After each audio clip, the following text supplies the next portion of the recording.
E passando para o próximo tópico, que é elementar para você construir essa prosperidade, deixa eu tirar aqui da frente, é o tópico da precificação.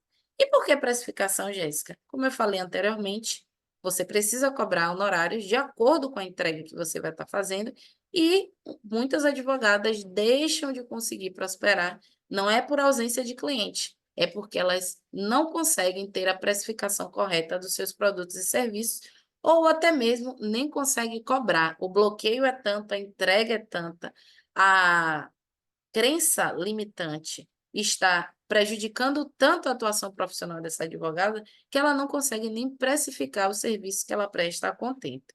Então, eu trouxe esse exercício aqui para que vocês reflitam antes de passar o próximo orçamento de vocês.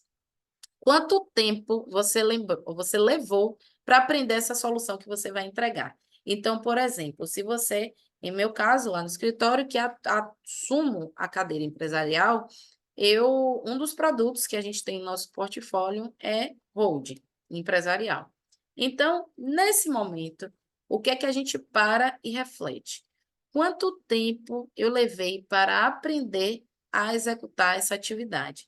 Aí a gente pode pensar nos anos de faculdade, nos anos de experiência, a quantidade de clientes atendidos, os cursos livres que foram feitos, a dedicação de tempo para estudar cada caso e, a partir daí, começar a atuar nessa área. Então, tudo isso você deve levar em conta para não utilizar aquele pensamento de eu faço aí rapidinho. Você faz rapidinho porque você já tem anos de jornada e já sabe o passo a passo o que fazer e o que não fazer. Então, você não deve pensar, que até já é o próximo tópico, quanto tempo você levará para entregar? Porque às vezes você vai entregar rápido, mas porque você tem 10 anos fazendo a mesma coisa. E não porque aquela coisa não tem valor, aquele serviço não tem valor. Então, pare e pense quanto tempo você levou para aprender a executar aquela determinada atividade e também quanto tempo você levará para entregar. No caso da assessoria jurídica continuada, a cada mês a gente estabelece uma quantidade ou de serviço ou de horas de entrega para que a gente faça essa precificação. E a gente chega a esse montante a partir do histórico daquela determinada empresa, se existem processos judiciais em curso ou não, que a gente vai precisar estar prestando essa atenção maior, porque se você não para avaliar antes de passar a proposta, todo o trabalho, toda a dedicação e esforço que você ou sua equipe terão com aquele cliente, provavelmente vai chegar uma hora que você vai estar pagando para trabalhar.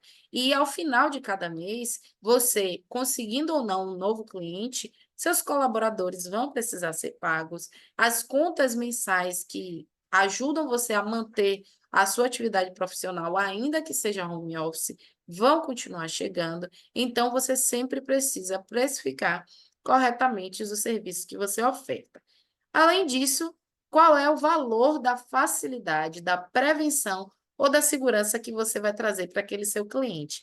Aí eu já convoco você a pensar em tudo de benefício que aquele cliente vai ter quando você entregar esse seu serviço.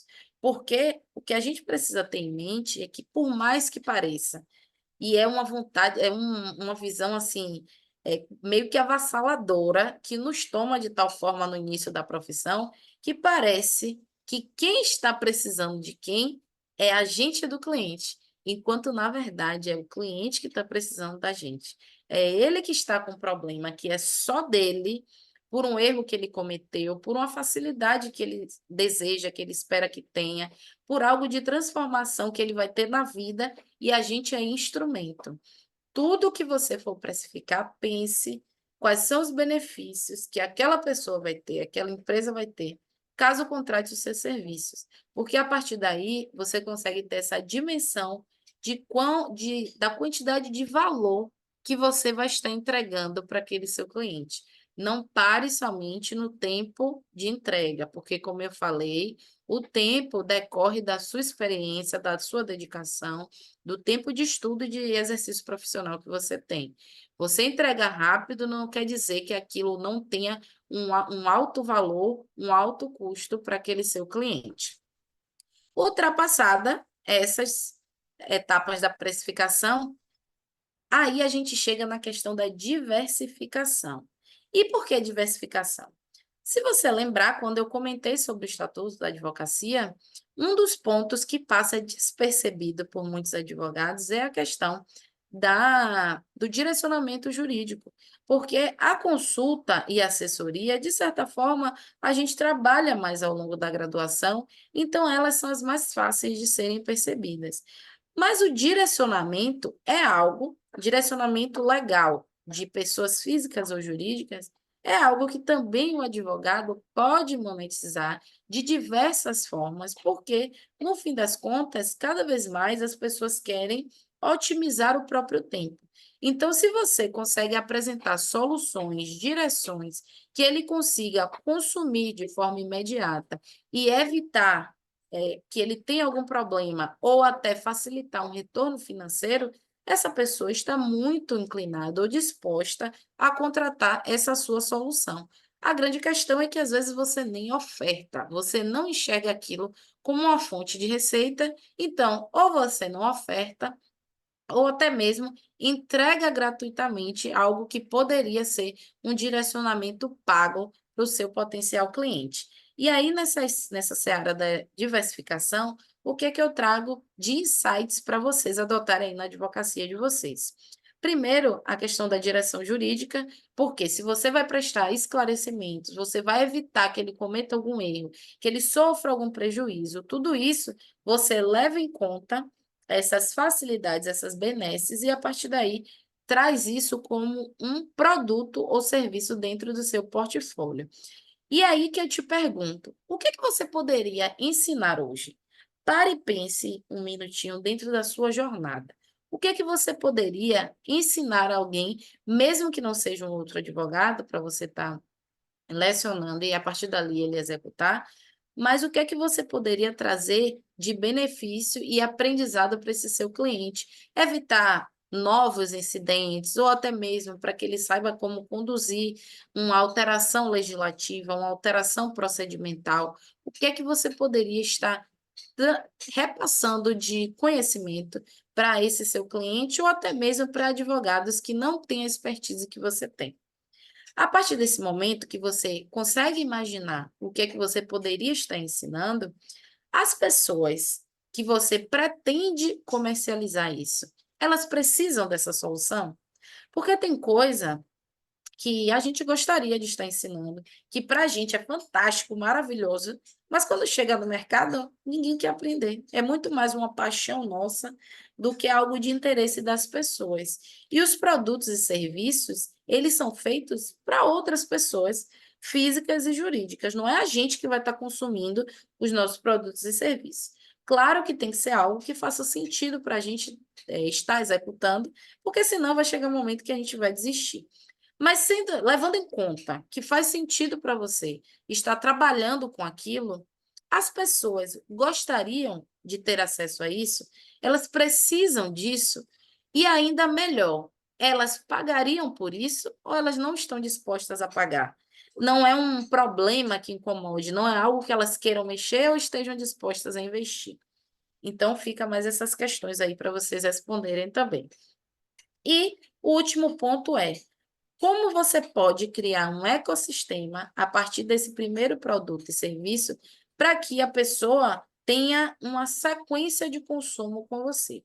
E aí eu trago o exemplo lá do escritório. A gente tem o serviço de assessoria jurídica mensal para algumas empresas, mas as empresas que não têm ainda o capital disponível para estar adquirindo essa assessoria continuada, a gente oferta para elas a contratação de contratos avulsos, por exemplo. Ela pode ter acesso a contratos avulsos e vai pagando pelo serviço ou pela unidade, ou até mesmo ela pode contratar uma consulta jurídica, que é pela quantidade de horas que a gente fica atendendo aquela demanda que foi solicitada. Percebe que aqui eu trouxe exemplo de 3 produtos, 3 serviços dentro do escritório e que são monetizados de diversas formas, a depender do que o cliente precisa? Talvez é isso que esteja impedindo você nesse momento de prosperar, porque quando você olha para sua carteira, tem clientes que você poderia estar adotando essas estratégias de repartição de produtos e serviços, contudo, você entrega tudo, cobra um valor só, a pessoa suga toda a sua energia ou consome muito mais do que deveria, você não consegue atender mais clientes, nem tem seu conhecimento valorizado e acaba ficando desmotivada, sem ter tempo até de adquirir ainda mais conhecimentos para trazer melhores e maiores soluções. Então, não deixe de pensar como você poderia criar uma diversidade de produtos e serviços para que o mesmo cliente que entre por um motivo possa partir para outros produtos e serviços que ele poderia ter também acesso em seu escritório, em seu portfólio. Quando eu estou construindo isso com as minhas mentoradas, por exemplo, a primeira pergunta que eu faço a elas é: como você se vê daqui a 5 anos, para que ela comece a enxergar no longo prazo, o que ela gostaria de continuar trabalhando ou não. E a partir dessa resposta é que a gente vai criando produtos e serviços de acordo com a atividade de cada uma. Por isso é que eu valorizo muito o trabalho de mentoria, invisto em mentoria para mim também, porque a cada fase do meu negócio, eu não tenho dúvida que quem já está nesse nível, o próximo nível que a gente chama, né?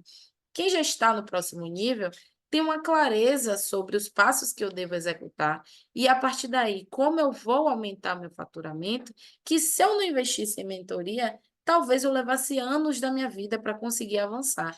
Então, na mentoria, a gente tem esse trabalho guiado. Assim como eu recebo das minhas mentoradas, eu proporciono a elas esse trabalho guiado para que elas saibam, não, nesse momento eu preciso executar determinada atividade, porque aqui eu tenho potencial de ter retorno das seguintes formas, e a partir do momento que ela continua em movimento, porque é o movimento que gera o resultado, eu posso saber meu próximo passo e não me movimentar. Então, eu não vou chegar lá. Mas a partir do momento que a gente tem esse direcionamento, a gente sabe o que precisa fazer, o próximo passo, e a gente se movimenta, os resultados eles começam a surgir. Então, pare aí também um momentinho. Para quem estiver assistindo já gravado, vai ser mais fácil. Mas você que for tendo insights aqui no ao vivo, já anota, porque isso vai ser elementar para que você consiga construir essa sua prosperidade. E passando ao próximo ponto, a gente vai falar agora das estratégias. Por quê, Jéssica? Porque se você acredita que somente o conhecimento técnico, a experiência, o tempo que você tem de experiência vai ser suficiente para que você consiga prosperar, isso é um ledo engano. Para você prosperar, não é só conhecimento técnico, não é só experiência que vai te fazer avançar. Você precisa ter as estratégias corretas de acordo com cada época do mercado, seja ele offline ou no online. E para isso, o primeiro direcionamento que eu trago aqui é para que vocês construam as metas mensais e anuais de vocês. Porque se você sabe o objetivo que você precisa alcançar, o caminho que você tem que percorrer, todos os dias você já acorda sabendo em que direção você precisa avançar. Então, as metas do escritório, eu não estou falando aqui de profissional liberal que quer ser a vida toda trabalhar para ter um retorno e ficar nesse ciclo vicioso. Porque amanhã depois você não vai ter mais o mesmo gás, o mesmo pique, a mesma energia, nem as mesmas despesas que você tem hoje. Mas olhando para um horizonte de uma empresa jurídica, de um negócio jurídico que você venha a ter, quais são as metas mensais desse negócio? Qual é a meta daquele ano do seu negócio? E a partir daí, a gente passa para o tópico de criar as estratégias online e offline, para que essas metas sejam atingidas. Então, eu trago o exemplo sempre da minha atividade no online. Eu comecei no Instagram produzindo conteúdo apenas no escritório. E a minha meta lá era prospectar, era trazer um número X de clientes por mês. Eu sempre coloquei a meta mensal de clientes que deveriam vir do Instagram para que, para mim, fizesse sentido a continuar produzindo conteúdo.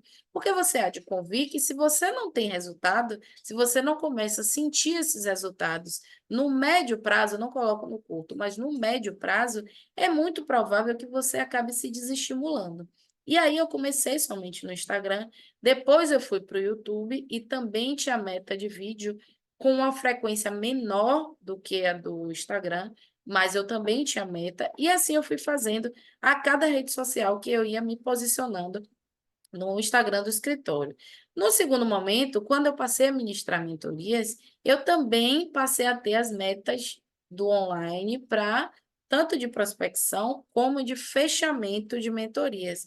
Porque se você não traz essas métricas para a sua atividade profissional, você não sabe o que está dando resultado, de onde está vindo, onde você tem que dedicar mais energia, o que é uma tendência de mercado e que você precisa se adaptar a essa tendência para que a partir daí você promova esse crescimento constante que gera o aumento de faturamento e é a prosperidade que, em minha visão, eu quero para mim e para vocês também. Então, online, eu já falei, e no offline, o que são essas estratégias? São as ações que você vai precisar executar aí já na esfera do offline, para que você consolide o seu negócio ou crie parcerias, crie conexões que possam lá trazer esse retorno em clientes, em palestras, a depender da estratégia que você vai adotar, que pode ser voltada ou para crescimento da sua autoridade ou do seu posicionamento, ou até mesmo de aumento na carteira de clientes. Tudo é voltado para a estratégia de onde você quer chegar, a partir das metas mensais ou anuais, e o que você vai fazer em cada um desses canais para atingir esses resultados. E, por fim, eu falo a questão do funil. Para quem nunca ouviu falar do que é funil, basicamente é o caminho que você vai construir até o fechamento. E esse caminho você cria de acordo com toda uma estrutura de jornada daquele potencial cliente, como na internet chama de lead, né? Então, por exemplo, se um cliente chega à porta do seu escritório físico, ele provavelmente inicialmente vai ser abordado, né, ser atendido por uma recepcionista. Essa recepcionista já é uma parte do funil. Aliás, o funil já começa, se esse cliente for fruto de indicação, ele já começa lá nesse seu parceiro, nesse seu cliente, que indicou esse potencial cliente para você. Mas suponhamos que não, ele estava passando e acabou parando em sua porta. Sua recepcionista é o topo do funil. Porque se ela tiver um tratamento aprazível, ela deixar aquele cliente confortável, tratá-lo educadamente, provavelmente ele vai avançar no funil. É a ideia mesmo de um funil. Aquela ideia de funil, e aqui é o topo do funil. Então, a cada fase que o seu cliente for avançando, indo em direção ao topo do funil, que é o fechamento dessa venda, você consegue identificar o que levou o cliente a continuar avançando. Ou se não, ele para no meio do caminho, você consegue ter essa noção do porquê ele parou, para até identificar as correções que você precisa fazer em sua jornada, em seu funil, para que você reduza cada vez mais essas perdas e aumente as conversões, o avançar dos clientes. E aí, no online, eu dei um exemplo do offline, mas no online também existem os scripts. Os scripts que a gente chama são as mensagens de texto que você pode estar enviando, ou a forma com que você responde, se o cliente vier até você, para que você garanta ou aumente as chances desse cliente continuar avançando com você até o fechamento. Tem funil, por exemplo, no online, que é a partir da resposta na caixinha de perguntas, ou até mesmo com a utilização de um tráfego e uma mensagem que a pessoa responda. Ou então, quem já tem um profissional específico logado no perfil, ele consegue construir conexões, engajamento com esses potenciais clientes, e a partir daí vai conduzindo esse cliente durante o funil, para que a partir daí aumente também a chance de conversão. Isso a gente trabalha na mentoria a partir do objetivo que aquela mentorada quer trilhar para os próximos anos, porque se a intenção dela é lidar com outros advogados, é abordar e criar conexão com outros advogados, o funil é conduzido de uma forma. Mas se não, se for para falar com o cliente final, até pela questão dos nossos regramentos, do provimento do marketing na advocacia, a gente precisa ter alguns cuidados nesse sentido, mas que também nos permite utilizar diversos funis tanto no online como no offline. Até porque, gente, um ponto que eu deveria ter falado no online, não é só gravação de vídeo, não, tá? Tem gente que fica com essa objeção à prospecção e atividade do advogado no online porque acredita que é só gravação de vídeo ou até mesmo que precisa fazer dancinha. Não tem nada a ver. Inclusive, a gente tem uma rede social, LinkedIn, que é basicamente texto. E lá também o nosso escritório realiza essa prospecção de clientes e também no perfil do Jéssica Adocum, prospecção de advogadas para trazer para a mentoria. Então, existe um infinito de possibilidades que você pode estar adotando, a depender do que você queira adotar como meta e objetivo a ser seguido, e é isso que a gente vai construindo lá na mentoria também. E, por fim, eu trago aqui a questão da gestão, porque para você prosperar, não é só você trazer mais clientes, não é só você ter honorários dignos, precificar corretamente e ter diversidade de produtos e serviços. Você precisa gerir corretamente tudo isso que vai chegar. Porque, por exemplo, eu vou comparar com a viralização. Tem muita gente que produz conteúdo na esperança de viralizar, de vir um monte de seguidor, acreditando que aqueles seguidores todos vão se tornar clientes. E aí, imagine que você faz um Reels, e desse Reels, que é para quem não sabe, é um vídeo utilizado no Instagram, mas suponhamos que você faz um vídeo, esse vídeo viraliza, chegam 10.000 pessoas em sua rede social. E aí, dessas 10.000, suponhamos que 500 pessoas querem contratar o seu produto ou serviço. Você tem estrutura hoje para atender essas 500 pessoas de vez, sem causar nenhum tipo de ruído na comunicação, adotando o funil corretamente e conseguindo converter de acordo com o script que você já deveria ter estruturado ou tem que estruturar na hora? Acredito que não. Então, você precisa gerir para que cada ação que você adote, tanto no offline como no online, você tenha minimamente uma estrutura para manter essa operação rodando, funcionando. E na perspectiva financeira também, eu trago aqui a questão de você separar as contas da pessoa física, das contas da pessoa jurídica, porque um erro muito comum cometido por advogados é viver nesse looping de tô rico, tô pobre, tô rico, tô pobre. E o que é isso? Saem os honorários significativos e aí você tá rico. E aí sai gastando, sai comprando tudo que tem vontade, chama, faz viagem, dá presente para todo mundo. Só que no mês seguinte as coisas não vão tão bem.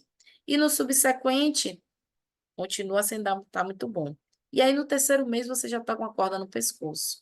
Por quê? Você não faz uma reserva de emergência, você não consegue prever as receitas, que é algo que a gente trabalha na mentoria também, a previsibilidade de receita. E se você não tem essa previsão de receita, cada mês você vive a angústia de não saber como vai pagar as contas. Isso não pode ser assim, não pode ser conduzido dessa forma. E para isso, você precisa executar gestão em sua atividade jurídica, em seu negócio jurídico. Fez sentido para vocês, gente? Eu espero que vocês tenham gostado muito desse workshop, porque eu, de fato, quando eu parei para construir essa estrutura aqui, foi pensando em tudo que eu deveria ter consumido desde o início da minha advocacia e que se eu tivesse tido acesso, eu já teria avançado ainda mais. Claro que a cada momento vão surgindo novos desafios, mas que a gente precisa transitar por ambientes onde as pessoas já sabem como conduzir determinadas situações dentro do nosso negócio jurídico, para que assim a gente tenha nosso crescimento de uma forma mais acelerada. Eu vou encerrar a gravação, porque aí a gente pode continuar aqui conversando, batendo papo, mas para o pessoal do online, depois, se ficar alguma dúvida, pode mandar lá no direct, Jéssica Waducum, em todas as redes está lá o Jéssica Waducum, para que a partir daí a gente consiga ou direcionar vocês para os melhores produtos e serviços que a gente tem no nosso portfólio, ou pelo menos a gente criar essa conexão, esse relacionamento, porque diariamente também tem alguns conteúdos que eu disponibilizo lá de forma gratuita, mas a mesma coisa que eu tive que aprender é o que eu repasso para as minhas mentoradas. O gratuito acaba sendo limitado. Se você tem pressa com o seu futuro, com os sonhos que você quer tirar do papel, o futuro que você quer construir, você não tem esse tempo para ficar catando de pouquinho em pouquinho as migalhas que as pessoas têm para disponibilizar para você. Mas foi um prazer estar aqui com vocês. Entreguei aqui de todo o meu coração as estratégias que eu acredito que, de fato, trazem essa transformação na mentalidade e na vida das advogadas para que elas consigam, sim, prosperar.